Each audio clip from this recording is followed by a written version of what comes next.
Hi guys, Neci LoveHarmon here of Whatsshecreating Enterprises, and today I will be showing you how to remove and insert the presser foot of the Brother LX2375 series sewing machine. So let's get started.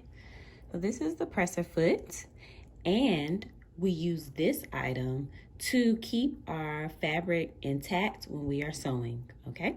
In order to insert the presser foot, I am going to place it here right under this this tab, and I'm going to pull the presser foot lever down.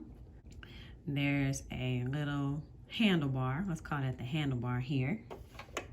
Just made that up. I'm going to pull the presser foot down onto the handlebar, and bam, it is attached. Now, in order to take the presser foot off, I turn the machine to the back, and there's a black lever here, and all I do is press the lever and it detaches.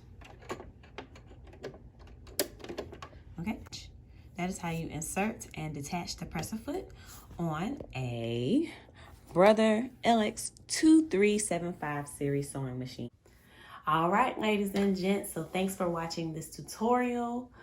Subscribe to our YouTube page as well as like our video. Follow us on social media as well as give us video comments and ideas. And thanks for watching, and happy sewing.